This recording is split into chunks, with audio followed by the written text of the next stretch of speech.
नमस्कार, SPT news में आपका स्वागत है। पेश है राजस्थान की बड़ी खबरें। राजस्थान कांग्रेस के प्रदेश प्रभारी अजय माकन के गुरुवार को जयपुर संभाग के फीडबैक में विधायकों और नेताओं ने बिजली बिलों में बढ़ोतरी और तबादलों में छूट नहीं देने का मामला उठाया। नेताओं ने बिजली कंपनियों की मनमानी से किसानों और आम उपभोक्ता में भारी रोष है और इससे पार्टी को भारी नुकसान हो रहा है। साथ ही यह शिकायत भी कही कि अफसरशाही हावी है और उनकी सरकार में सुनवाई नहीं होती है। कुछ नेताओं ने कार्यकर्ताओं के काम नहीं होने और मंत्रियों के दरवाजे बंद होने की भी बात कही और यह भी कहा कि जिन कार्यकर्ताओं ने संघर्ष किया है उन्हें सत्ता में भागीदारी मिलनी चाहिए। माकन ने जयपुर शहर के बाद जयपुर देहात, अलवर, सीकर, झुंझुनू और दौसा के विधायकों और अन्य नेताओं से भी फीडबैक लिया। राजस्थान के पूर्व शिक्षा मंत्री एवं भाजपा के वरिष्ठ नेता वासुदेव देवनानी ने कांग्रेस पर तीखा प्रहार किया है। उन्होंने कहा है कि राज्य में दो गुटों में बंटी कांग्रेस जनता का भला नहीं कर सकती। देवनानी ने कांग्रेस के अजमेर संभाग संवाद कार्यक्रम के दौरान अजमेर में गहलोत पायलट कार्यकर्ताओं के बीच हुए विवाद पर प्रतिक्रिया व्यक्त करते हुए कहा कि दोनों गुटों में विवाद पर केंद्रीय आलाकमान ने दखल देते हुए अजय माकन को प्रभारी नियुक्त करके पर्दा डालने का जो प्रयास किया है वह अजमेर में तार तार हो गया। उन्होंने कहा कि पोस्टर फाड़ना, नारेबाजी करना, गुट विशेष के कार्यकर्ताओं पर पुलिस बल का प्रयोग करना, यह सब शायद मुख्यमंत्री की गांधीवादी मार्ग है। रेलवे में निजीकरण को लेकर राजस्थान के नगरीय विकास मंत्री शांति धारीवाल ने कहा कि कांग्रेस इसका पुरजोर विरोध कर रही है। ट्रेनों का निजीकरण करना न देश के हित में है और न यात्रियों के हित में है। बड़े सेठों को फायदा पहुंचाने के लिए ऐसा किया जा रहा है। कोटा में गुरुवार को पत्रकारों से चर्चा करते हुए कहा कि रेलवे की दोनों ट्रेड यूनियनें इसका विरोध कर रही हैं। कांग्रेस इन संगठनों की मांग का समर्थन करती है। उन्होंने कहा कि रेलवे ने भले ही निजी ट्रेनें संचालित करने का निर्णय ले लिया है, लेकिन इन्हें चलने नहीं दिया जाएगा। हम निजी ट्रेनों को रोकने का प्रयास करेंगे। रेलवे ट्रेड यूनियनों को साथ लेकर निजीकरण की गाड़ी को रोकने का प्रयास करेंगे। जनता के हित में रेलवे का निजीकरण किसी भी दृष्टि से उचित नहीं है।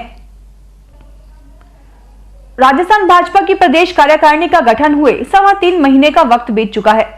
कार्यकारिणी के गठन के बाद उम्मीद थी कि जल्द ही पार्टी के मोर्चा और प्रकोष्ठ का गठन किया जाएगा, मगर इस काम में लगातार देरी हो रही है। ऐसे में पद की आस लगाए बैठे कार्यकर्ताओं में मायूसी छाई हुई है। दरअसल मोर्चा और प्रकोष्ठ का गठन जल्द होना था, लेकिन भाजपा ने अपना हल्ला बोल कार्यक्रम घोषित कर दिया। इसी बीच भाजपा प्रदेशाध्यक्ष डॉक्टर सतीश पूनिया, उपनेता प्रतिपक्ष राजेंद्र राठौड़ सहित कई नेता कोरोना पॉजिटिव हो गए, जिसकी वजह से यह काम अटक गया है। ये नेता एक साथ बैठेंगे तभी मोर्चा और प्रकोष्ठ की घोषणा की जाएगी।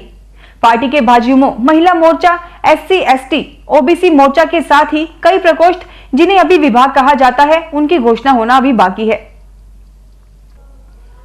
राजस्थान रोडवेज की बसों की ओर यात्रियों का ध्यान आकर्षित करने के लिए धौलपुर डिपो में मुख्यालय के निर्देश पर ABCD योजना के तहत बसों की साफ सफाई और मरम्मत का कार्य शुरू हो गया। अपनी बस केयर डे इस योजना के तहत विभिन्न मांगों पर संचालित बसें अब नई बसें जैसी ही नजर आएंगी। अपनी बस केयर डे योजना के तहत हर बस में 6 सीटों को महिलाओं के लिए रिजर्व रखा गया है। उन सभी 6 सीटों को गुलाबी रंग से हर बस में कलर किया गया है और इस योजना के तहत बसों की सीटों की मरम्मत और टूट फूट, खिड़कियों के टूटे क्षतिग्रस्त कांच उनको बदलना और साफ कर उनको ठीक करना, बसों के ऊपर लगे पोस्टर, स्टिकर आदि को हटाना, बसों में पेंट, कलर, बस के अंदर इलेक्ट्रिक फिटिंग, इंजन पूर्ण रूप से मरम्मत आदि का कार्य किया जा रहा है। प्रदेश में पटाखा लाइसेंस से लेकर कारतूस, विस्फोटक रखने वाली मैगजीन के लाइसेंस के लिए सरकारी दफ्तरों में चक्कर नहीं लगाने पड़ेंगे। अब कई अन्य लाइसेंस भी घर बैठे मिल सकेंगे। राज्य में district business reform action plan के तहत कई प्रकार के लाइसेंस को ऑनलाइन करने की प्रक्रिया चल रही है। प्रदेश में दिवाली के साथ ही शादी, विवाह, अन्य आयोजनों में आतिशबाजी की जाती है। ऐसे में दिवाली के अलावा भी साल भर पटाखा शॉप लगाई जाती है। पटाखा शॉप के लाइसेंस के लिए दुकानदारों को जिला कलेक्ट्रेट, कमिश्नरेट के चक्कर लगाने पड़ते हैं। प्रदेश प्रभारी अजय माकन ने गुरुवार को PCC में जयपुर संभाग के नेताओं से सत्ता और संगठन को लेकर दिन भर चर्चा की। अजय माकन ने कहा कि राजस्थान के विभिन्न जिलों के नेताओं के साथ संवाद सार्थक और सकारात्मक रहा है। राजस्थान में सत्ता और संगठन का तालमेल बनाने के मकसद से सुझाव लिए गए हैं, जिसका परिणाम जल्द ही सामने आएगा। कई तरह की समस्याएं और सुझाव रखे गए हैं, जिनका समय पर तरीके से समाधान किया जाएगा। माकन ने कहा कि कई नेताओं ने सरकारी अधिकारियों पर सुनवाई नहीं करने का आरोप लगाया है। माकन ने कहा कि ब्यूरोक्रेसी का यह सिस्टम सभी राज्यों की समस्या है। बीजेपी राज में भी यह दिक्कत थी, लेकिन हमारी कोशिश रहेगी कि इस समस्या को दूर किया जाए। माकन ने कहा कि 2 अक्टूबर को जनता के समक्ष सरकार का रिपोर्ट कार्ड रखा जाएगा। राजस्थान में सड़क सुरक्षा को लेकर मुख्यमंत्री अशोक गहलोत गंभीर हैं। ऐसा इसलिए क्योंकि सड़क दुर्घटनाओं को रोकने और इससे हो रही जनहानि की क्षति को कम करने के लिए सरकार प्रयासरत है। इसके लिए सरकार के निर्देश पर परिवहन विभाग द्वारा दुर्घटनाओं को रोकने के लिए निरंतर प्रयास किए जा रहे हैं।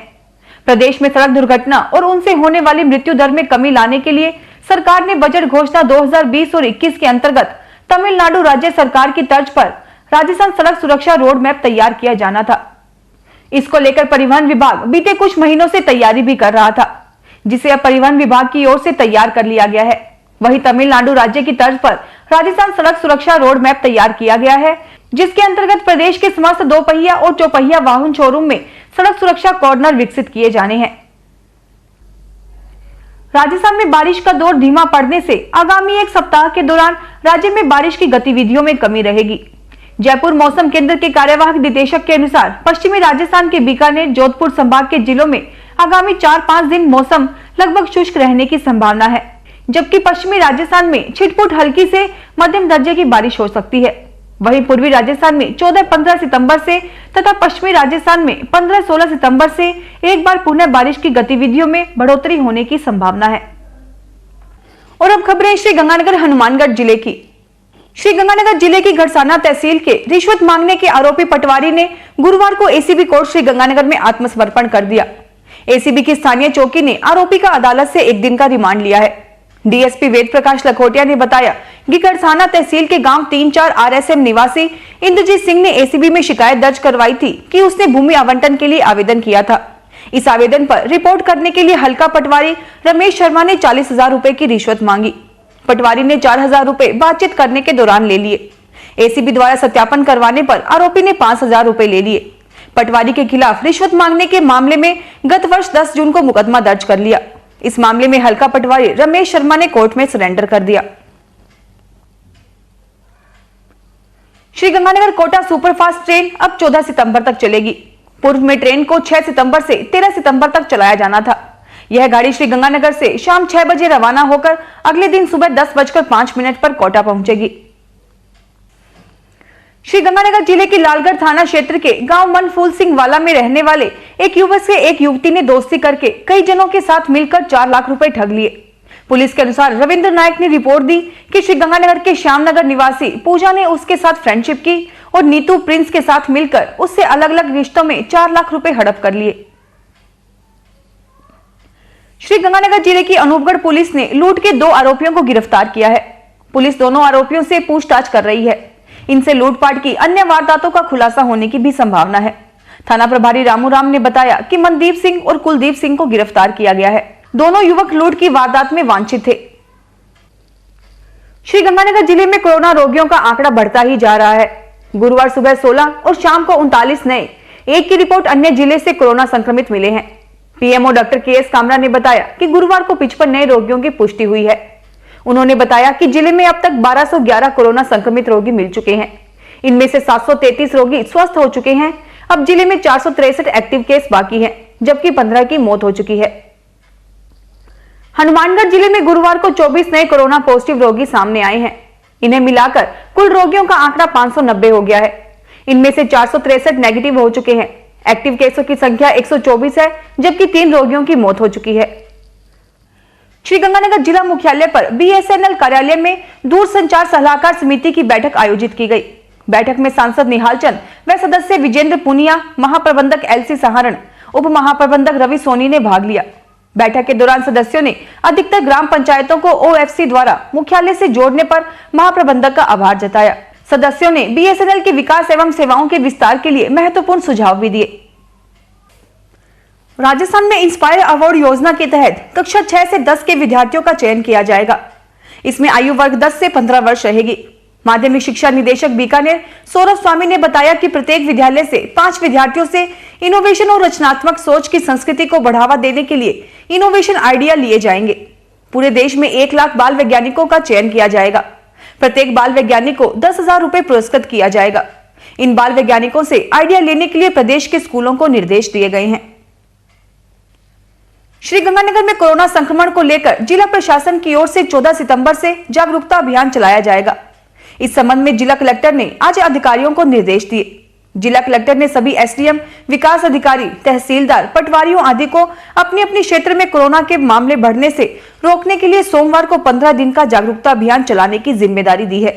घड़साना के एसडीएम ने बताया कि उनके क्षेत्र में सरपंच आदि जनप्रतिनिधियों के पॉजिटिव पाए जाने पर उन्हें होम क्वारंटाइन कर दिया गया है।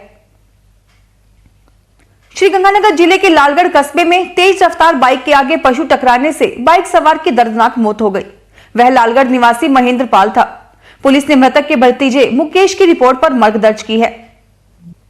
फिलहाल इस बुलेटिन में इतना ही, फिर हाजिर होंगे और बड़ी खबरों के साथ। एसबीटी न्यूज के वीडियो देखने के लिए हमारे चैनल को सब्सक्राइब करें और नोटिफिकेशन पाने के लिए बेल आइकन को प्रेस करें।